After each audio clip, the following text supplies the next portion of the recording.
and many times illuminated paths to dreams she helped us discover about ourselves. And with every call, she would let you know how amazing and how beautiful she thought you were with the all-familiar, hey beautiful, or more rare, sexy mama, which I heard every time she called Aunt Lerner. She was very funny and caused lots of us to be crippled in laughter from the outrageous things she'd say or the outrageous things we'd be doing. And most of the laughter, of course, came at the most inappropriate times. One of which was a charity function that I was attending with her, Dawn, and Connie McLeod.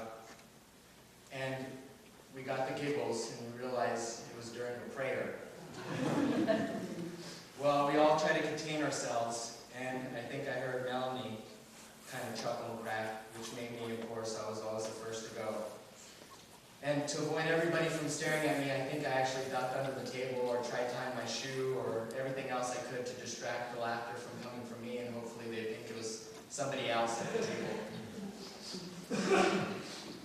When I was with her, I always had to be ready for the unexpected. I think one of the nights sums it up perfectly. It was 1 minute we were dressed up to the nines at a party for the mayor, and the next we're off to a strip club to gather strippers for a scene that we needed. Of course, she made friends wherever she went, including the two beautiful women that we met that night, and she made me feel very special, because to her, everyone was special. I pleaded with her many times that we should have our own reality show, and at the office because of all the funny things and we would do or say, and she replied that if we did, we could only film for 1 season. Because we would never get hired by another production if they actually seen how crazy we were. And that led to one of the office's private joke, 1 season. Many of you maybe heard it. If you didn't, that was a good thing. Because usually it's something that we would say to each other when we were enduring a crazy situation that we thought would make good for TV. Of course, also privately to make each other laugh and try and see who would break first.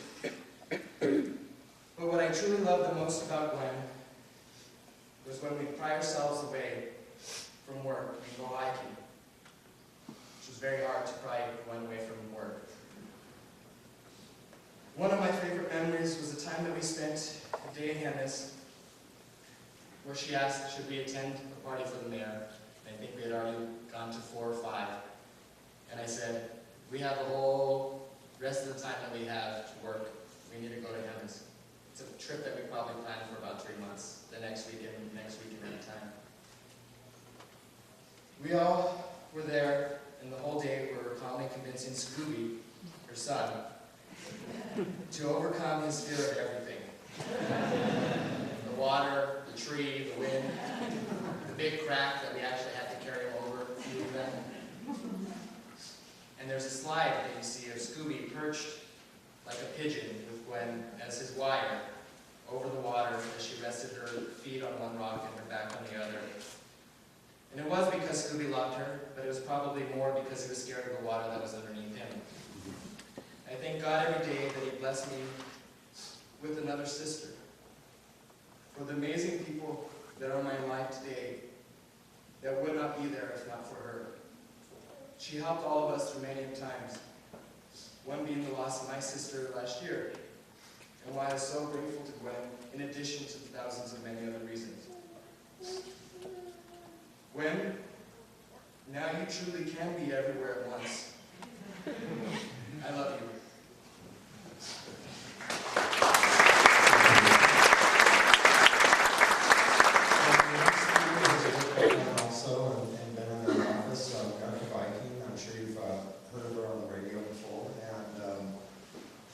So, let's see, well, they're gonna, I think they've got it fixed now, so, let's see.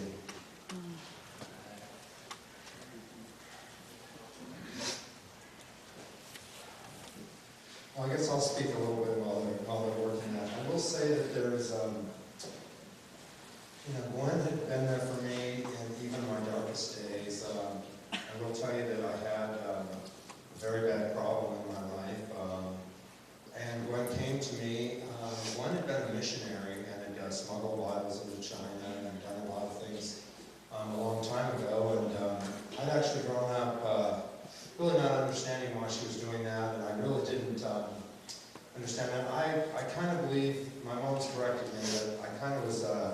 grew up an atheist and didn't know anything about God or anything. And Gwyn had come to me, and probably one of the darkest times of my life when I was living out of my car, and had come to me and said, God is real and God can help you. And I was actually at a point in my life where I was willing to do anything. And I'll never forget that she gave me a Bible.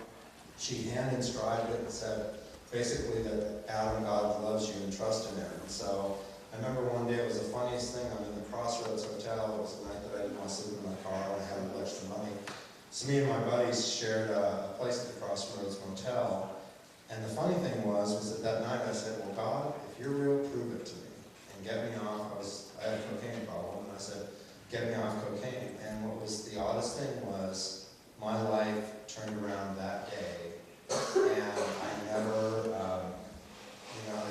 the doors that had opened and everything had changed in my life so dramatically that I couldn't deny that there wasn't a God. And so for me, it was just, it literally was amazing. And Gwyn was the reason that I had changed my life around, Gwyn and God. So I wanted to, just talk about that.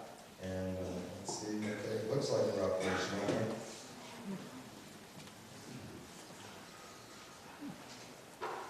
Let's see. I'll give you one more quick story. At the day before Gwyn passed away, I had gone up to my buddy's house, and I cut wood. I live in a very rural, lifestyle. My hair hasn't been turned on in years, and so I was cutting wood. And I needed to go home, and my neighbor, who's one of my best friends, I went over and talked to him, and I said goodbye. And there's about 2 feet of snow on the ground, and so. His dog ran by me, and I noticed the dog, and like it done 1,000 times, and passed by me, and I walked, and I looked around to see where the dog had run. And as I took about 2 more steps, I realized that the dog had been dead for 3 months. And prior to the dog's death, about the 2 prior years, we'd have to pick the dog up, actually, and carry the dog, and or you'd have to kind of lift the dog up, and then it would kind of get going, and it would walk. And this was not the dog I saw. I had seen the dog the dog bounded by me.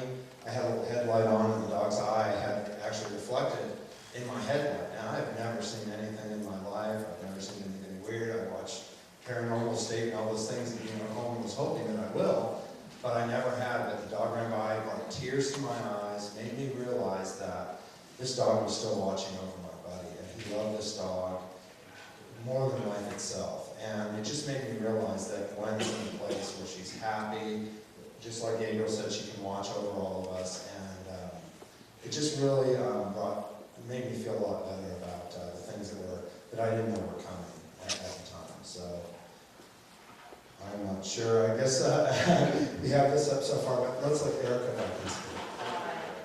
Thank you. Yeah, still having problems with it most obviously, but that's what we thought, is that Gwyn would have blessed this day, certainly because she was the queen of pulling things off at the last minute, as we all know so well. I loved Gwyn the first time that I met her, as many of you did, underneath that bubbly attitude that she had in her big, huge cowboy hat. Like so many of you, I could tell right away that her soul was just as pretty as she was. And she didn't disappoint when I got to know her better. I thought, this chick is really special, and I couldn't wait to get to know her better. She did feel the same way about me. I was really lucky, and our friendship clicked instantly. Shortly after we met, someone that was very dear to me was diagnosed with cancer, and Gwyn had told me before that she was a 2-time cancer survivor. So when I was scared and desperate, and I didn't know her too well at that time, but I called her for help, and I apologized for bothering her because I knew how busy she was all the time. And what she said is something that I heard her say so many times to people that were facing the same crisis. She said, you know what, it doesn't matter. I am never too busy to speak with somebody who is dealing with this disease. And I know a lot of you can attest to that. She would stop whatever she was doing, pick up the phone and counsel somebody who was having a difficult time, either themselves or with their family.